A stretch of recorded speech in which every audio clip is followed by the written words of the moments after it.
Okay, so thanks for all of those questions.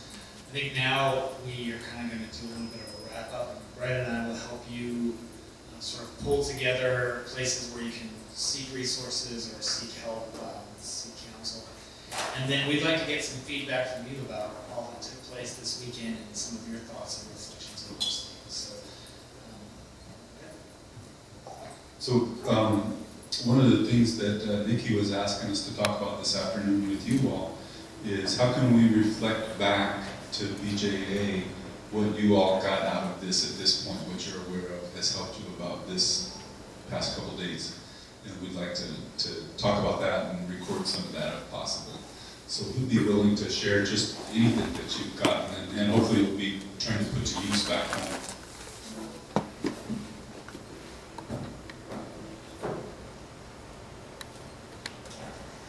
I think I got done all the networking, meeting everybody and hearing the different stories.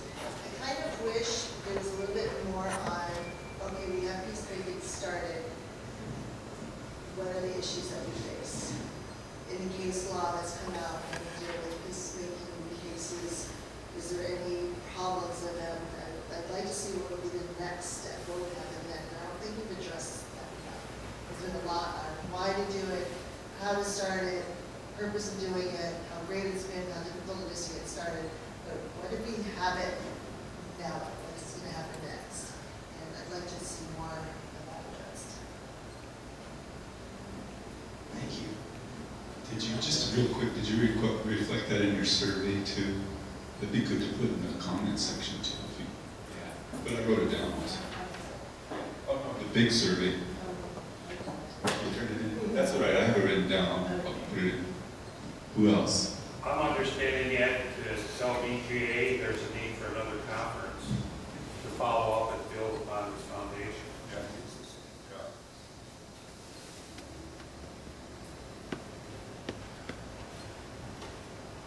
Yeah. And could I follow on that?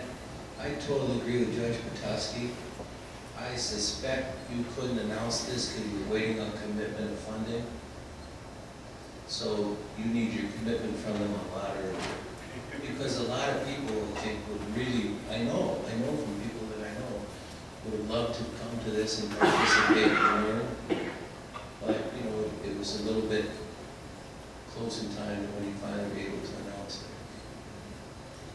That's true, and one of the things I'd like to do is figure out other ways to fund this stuff too. I mean, it'd be nice to have some sort of mercy donor or something to support the work, because this is the second peacemaking conference I participated in, and the second time it's come down to like 2.5, 3 weeks of notice before you can start promoting, and it's really hard to do.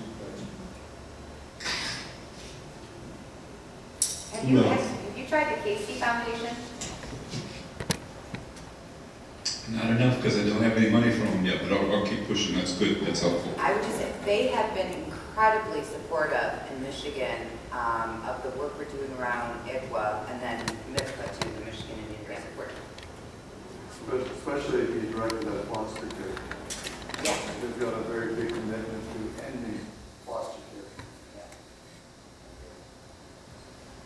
care. Justice Barbara Smith at Chickasaw had a conference earlier this year in April, and we were chatting, and she had the same trials and tribulations of me for approval to pull this all together, because there were multiple, apparently, decision makers and funders to put that together. And she commented to me that she thought the next time she was just going to go in.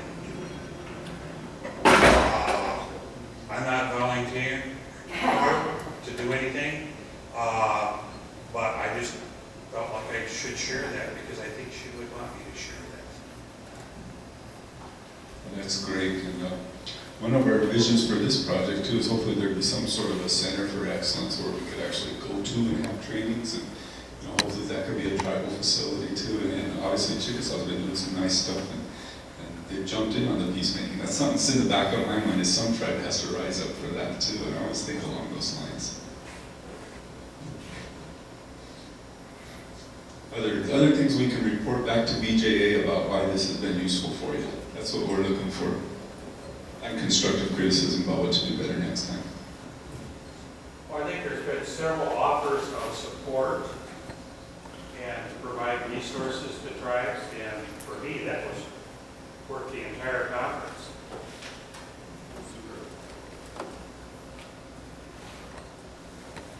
Well, I learned a lot coming from Denver.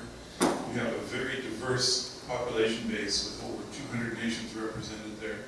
So it's a little bit challenging in that we have to find a program that will serve all without offending any. So that's a, a bit of a balancing act. But I learned a lot this weekend, and I sure appreciate the people I've met here who have given me a lot of ideas, and I look forward to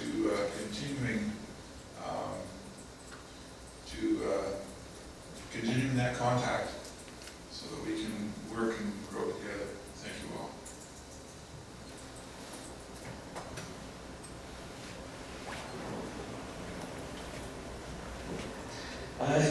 Yate, Mike, I'm Scott Denver Jacket. I come from the Yuma Ute tribe in Toyoak, Colorado. So, I mean, this is my first time participating in a peacemaking conference, and I'm one of the legal assistants in at the Native American Rights Fund in Boulder, Colorado. And as a young Indigenous person, I mean, I think this is something that is very important for not only for judges and peacemakers to attend, but also youth. I mean, I think that's something what I would like to see. I mean, yeah, doing the background stuff, picking up papers and, making copies, but it's also really important for to have a well-rounded discussion, and in order to have a well-rounded discussion, we need to have youth participation. I mean, that's just something that I've always been taught, especially when it comes down to the United Nations. The United Nations Permanent Forum on Indigenous Issues, they have a youth group, the Global Indigenous Youth Caucus. And, I think something like this, especially for a local perspective versus an international perspective, is to bring that youth along with the journey, because, it all starts with the youth. The next 7 generations is something that we definitely need to think about when we do meetings like this as Indigenous people. And that's all I have to say. Thanks. Hey, can everybody just put their hands together and thank Scott too? He's done a heck of a lot of work.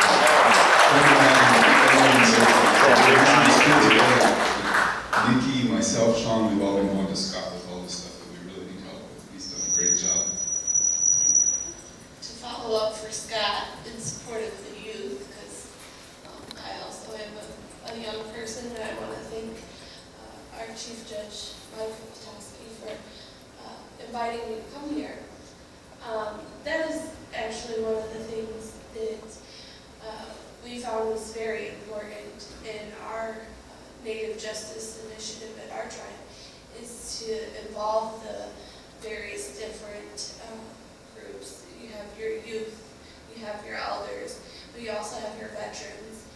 These are, different groups of people that have different experiences, and it's like Scott said, it's important to have all those groups there because, I'm going to relate to those people younger than me, better than an elder is going to relate to somebody.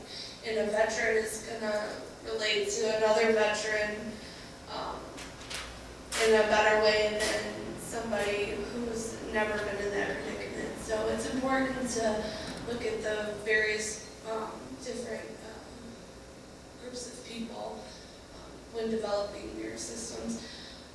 Something that I guess I'll take away today take away from the last couple of days is the different training opportunities for peacemakers, because in our tribe we're just beginning to launch out to our community the whole Native Justice Initiative. And, I learned that we're on the right track, but we still have a long way to go. But it was very enlightening to me to know that we're headed in the right direction.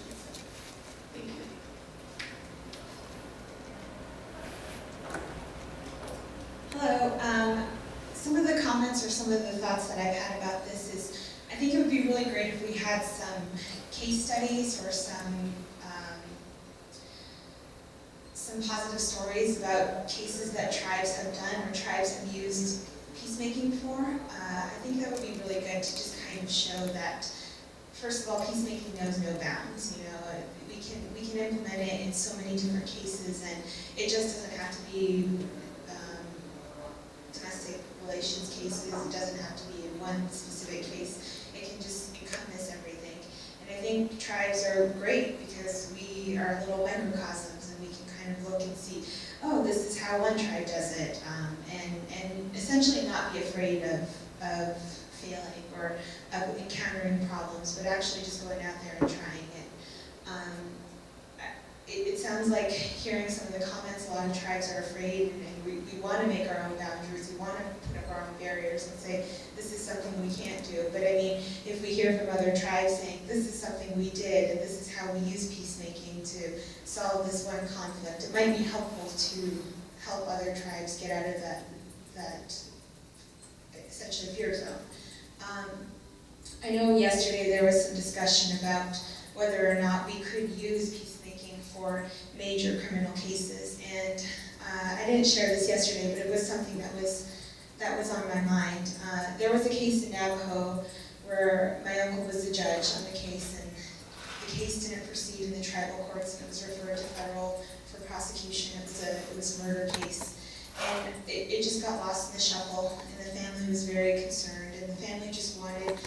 The family didn't really have a voice in the federal process, even though, you know, there are all these federal victim rights and everything. And the family of the person who was murdered, at the end of the day, they just went to peacemaking with the family of the murderer. And at the end of the day, they were like, we don't really care what happens in the federal process. We don't care what happens in the federal court, because we had our time in peacemaking, and that was enough for us. And I don't actually know, I never followed up with what happened in the federal case, but just to see that the family of the victim felt like there was some restitution, felt like there was some restoration and everything. I think it shows us magnitudes that peacemaking can work, and we don't need to limit it, we don't need to create our own boundaries, and we just gotta see where it goes, you know. So having some case studies to see that would be great. So for those of you who do want some sort of examples of where peacemaking has been happening and what the results have been, please reach out to me. One of my students in my first class actually did a whole research paper. So it's not fun reading, it's very analytic, it's very much like a Lost in Wood Rise, but it's chock full of examples and statistics and any number of other pieces of information that are based in data that might be helpful for you as you move forward and start to try to present things to people or see where you want to make adjustments on your own. And my favorite piece in that whole paper is that there are a couple of communities in Minnesota where they've been peacemaking in the community for a while. And so they did, you know, these sort of polls afterwards, where just collecting data from people that went through a process. And I think it's 97%, and I might actually even be underselling it.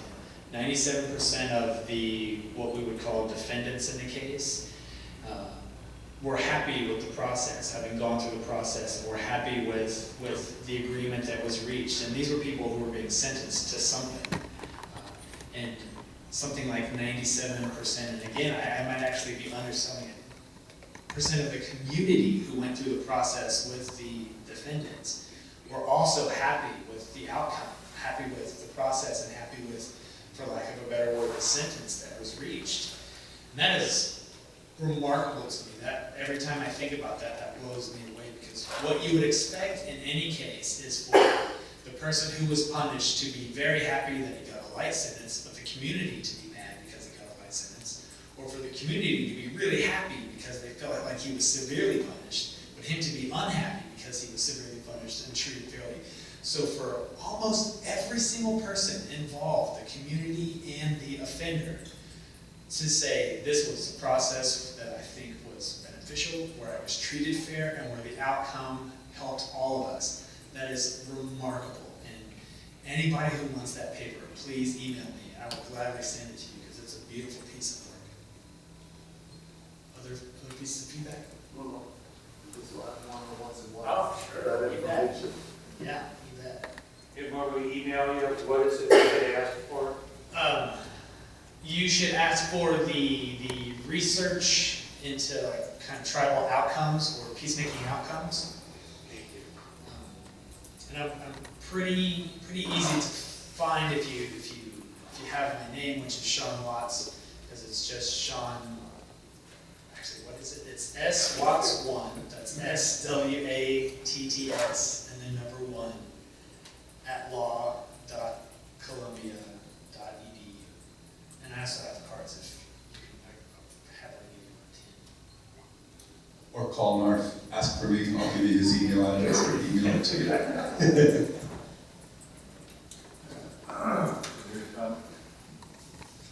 As a brand new peacemaker, I'm really glad that I got to attend this more specific peacemaking, and I think the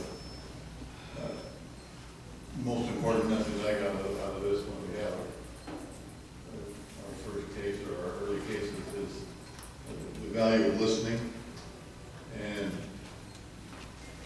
using a speaking tool. I got to see a few examples on my tours around the country, but I think I did hear some examples where there's a speaking tool, whether it's a basket or a wrench or a feather or anything like that. I think sometimes the parties that are in dispute have maybe stopped even listening to each other. Just wait for you to shut up so I can tell you again what a fool you are. And they stop listening, and if you give them that speaking tool and they get to speak uninterrupted, the person maybe hears it for the first time or understands now what the problem is. And a lot of times, I think when people have to verbalize what it is bothering them or what's wrong, they actually already know the solution, but they've never tried to verbalize it. And by having a chance to do that in front of the problem and with some assistance from the peacemaker court, I think you're likely to find a resolution. But I think just the word listening. And the other one was, other thing I took away was the importance of naming, not necessarily peacemaker. We're going to call it Umish, Yamish, and some other more culturally appropriate things for us. And I begin to think that's a lot more important than I did at first.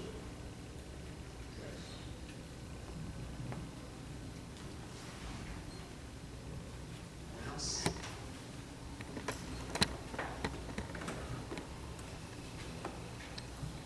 I learned a lot, but the most important thing I learned, I think, is the value in our traditional systems and the importance of bringing it back. And the other thing that I hope is the next step or something that can be brought to the table also is incorporating your peacemaking conferences where tribal leaders are involved. I mean, there's judges here, there's peacemakers here, there's lawyers here, but there's an absence of tribal leaders, meaning tribal council members, governors, people who are in leadership. And I think it would be helpful in that regard because, it seems like I've heard, I think, also that they play a role in making that decision to incorporate this process. And so I think it would be important to have them included in this discussion. Thank you. I like that one, and through our project, we're going to try to move a resolution through NCAI in the month down in Atlanta, because our advisory committee had asked us to go ahead and do that to raise the awareness of peacemaking in the eyes of tribal leaders, and that's one thing where a lot of tribal leaders go to NCAI. I'll also try to throw back onto the tribes working for support of peacemaking systems that way too within this resolution. So nice to get that feedback that our advisory committee was on to something and you're agreeing with what we're going to be doing in a couple weeks too. So that's going to give me some more wings beneath my feet when I'm doing that. So thanks.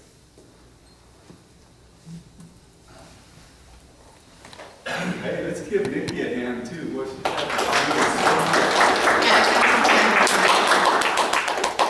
And just going off from that past comment, NYJA actually did a training in May at Tulalip HALIC, which was a holistic training. And that was an effort to acknowledge and to reach out across the very broad tribal judicial system. That included, excuse me, sorry, I ran up here. That includes the tribal leaders, the attorneys, the judges, the tribal administration, and that would also include tribal parole, people involved in corrections, because the tribal judicial system is very broad, and we need all of those. What we were emphasizing is that we need all of those departments and all those people to work together collaboratively in order to provide adequate justice and representation for indigent clients and clients seeking civil legal assistance as well. And so I think that that kind of also relates very well to peacemaking. And so we will be working in the next year with the same TIFLA funding to look at the way holistic justice is applied across the entire justice system, tribal justice system. So just letting you know, Brett, that that's on our calendar for the next year as well. So maybe this is something, this is just the first step. Maybe we can continue to build on this training and to pull the tribal leaders into the discussion and to try to come up with models and more effective training for not only tribal judges and tribal attorneys, but for tribal leaders as well. Who's next?